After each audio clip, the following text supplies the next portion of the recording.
चलो कभी वारिश देवा की बारगाह में, कभी इमाम अहमद रजा की चौखट, कभी मारे रश शरीफ के सादात, कभी बिलग्राम शरीफ के सादात, जाओ सबके मजार पे, लेकिन चादर लेके नहीं, एक तमन्ना लेकर के जाओ, उनके मजार पे पहुंचो, किसी गरीब के लिए जोड़ा खरीदो, किसी बेवा के लिए दुपट्टा खरीदो, उनसे जाके कहो सरकार मैं आपके मजार पे चादर नहीं लाया, अलबत्ता गरीब का दुपट्टा लेकर के आया हूं, बेवा का लिबास लेकर के आया हूं, और हुजूर ये मेरी तरफ से नहीं बल्कि ये बेवा को आपकी तरफ से दिया जाएगा। खुदा की कसम अगर इस नजरिए से दोगे तो मजार वाला भी राजी हो जाएगा, मदीने वाला भी राजी। सुभान अल्लाह सुभान अल्लाह। हमारे पास सबसे बड़ी किताब कुरान है, आज वो ही नहीं आती। हम खतीबुल हिंद भी बन गए, अल्लामा फहामा भी कहलाए, लेकिन हमें कुरान नहीं आया। जहां तक मैं जानता हूं, नहव हो, सर्फ हो, फलसफा हो, जितने भी फनून है ना, ये सारे इसलिए पढ़ाए जाते हैं ताकि कुरान को हम समझ पाए। इसलिए सारे फनून पढ़ाए गए ताकि हम कुरान समझ पाए। और आपको अगर कुरान ही नहीं आता तो आपको क्या आता है? अगर कुरान ही आपको नहीं आता तो क्या आता है? ये कड़वी सच्चाई है। हमारे मुआशरे में जलसे बहुत हैं, उर्स भी बेहिसाब होने लगे। पतंगा मर गया तो मजार बन गया, मजार भी जरा कम बनाओ। मैं वहां भी नहीं हूं, तुम में सबसे पक्का बरेलवी हूं जी, लेकिन ये कम करें आप काम।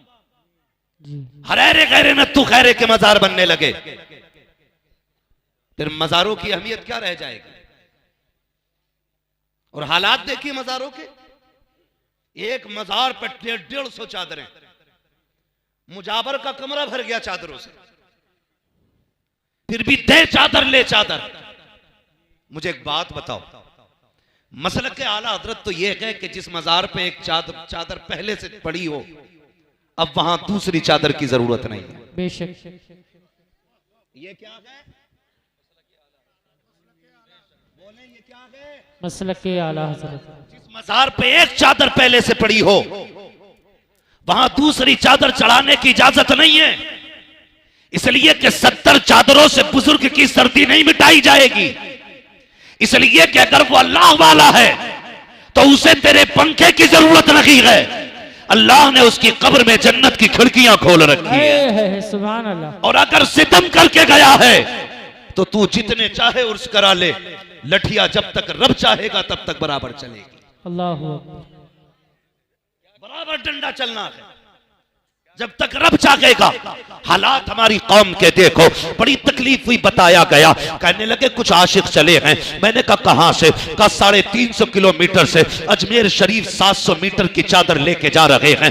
मेरा सर चकराने लग गया, या अल्लाह इस कौम को हुआ क्या है? 350 मीटर से, 350 किलोमीटर से 700 मीटर की चादर लेके चलने वालों, मुझे बताया जाए ये जो 700 मीटर की चादर लेके गए। मैंने कहा यार तब तो सारे हाजी होंगे, सारे नमाजी होंगे, सारे तहज्जुद गुजार होंगे। बताया गया एक ने भी एक जगह रुक करके एक सजदा अपने रब को नहीं किया। क्या करोगे ऐसी चादरों का जो तुम्हें मस्जिद तक नहीं जाने देती? क्या करोगे ऐसी चादरों का जो तुम्हें रब के आगे झुकने नहीं देती? अल्लाह की इज्जत की कसम खा के कहता हूं, जब तक खुदा राजी ना हो कोई पीर तुम्हें उस वक्त तक कुछ नहीं दे सकता।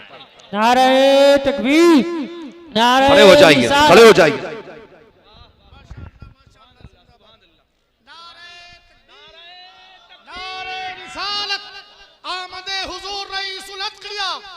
मखदूमुल मशाइख हुजूर मखदूम मिल्लत शहजादे हुजूर फातह बिलग्राम जानशीने हुजूर फातह बिलग्राम शहजादे मौलाए कायनात आमदे औलादे अली गुले गुलजारे वास्तियत वास्ती दूल्हा शेखे कामिल मुर्शिदे कामिल मुर्शिदे कामिल।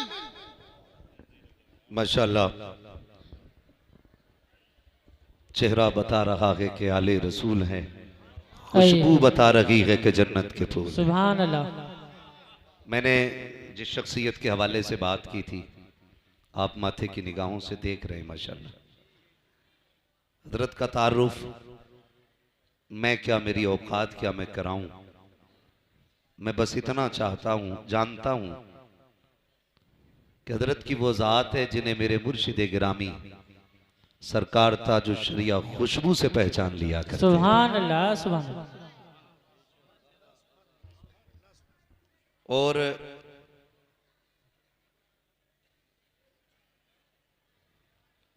यकीनन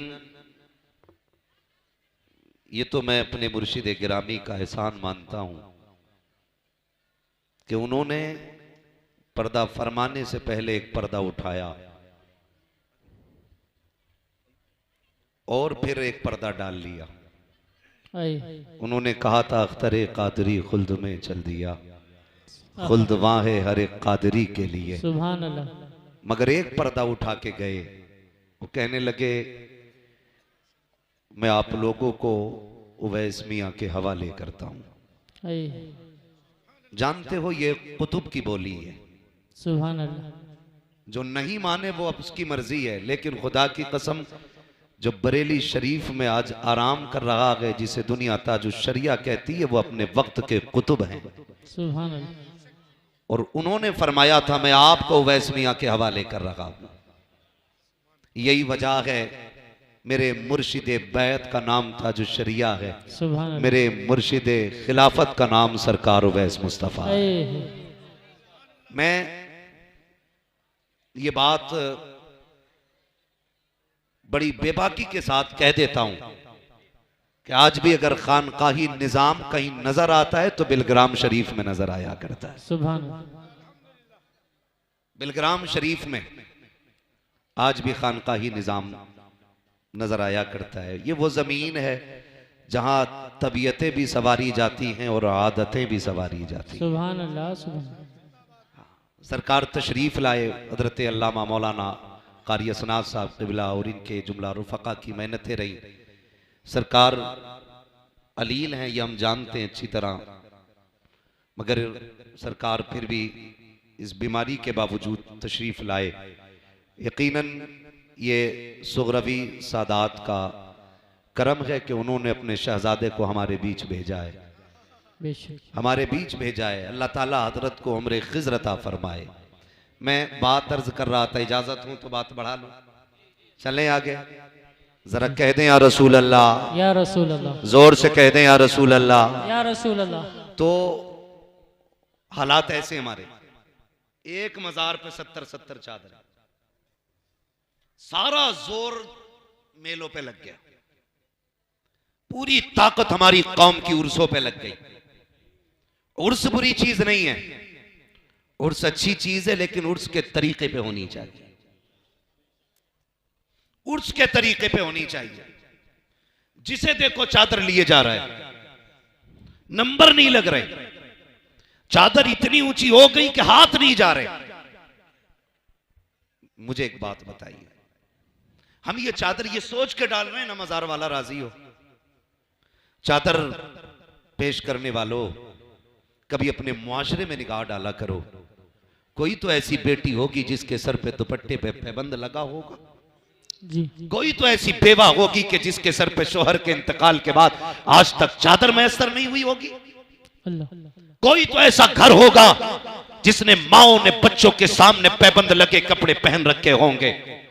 मैं इनकार नहीं करता खर्च करने से, लेकिन इतनी सी मेरी आपसे गुजारिश है, चलो कभी बारिश देवा की बारगाह में, कभी मां महमद रजा की चौखट, कभी मारे रश शरीफ के सादात, कभी बिलग्राम शरीफ के सादात, जाओ सबके मजार पे, लेकिन चादर लेके न की, एक तमन्ना लेकर के जाओ, उनके मजार पे पहुंचो, किसी गरीब के लिए जोड़ा खरीदो, किसी बेवा के लिए दुपट्टा खरीदो, उनसे जाके कहो सरकार मैं आपके मजार पे चादर नहीं लाया, अलबत्ता गरीब का दुपट्टा लेकर के आया हूं, बेवा का लिबास लेकर के आया हूं, और हुजूर ये मेरी तरफ से नहीं बल्कि ये बेवा को आपकी तरफ से दिया जाएगा। खुदा की कसम अगर इस नजरिए से दोगे तो मजार वाला भी राजी हो जाएगा, मदीने वाला भी राजी। सुभान अल्लाह सुभान अल्लाह, माशाअल्लाह, बहुत अच्छा पैगाम, माशाअल्लाह। हम इनकार नहीं करते, करो खर्चे जी।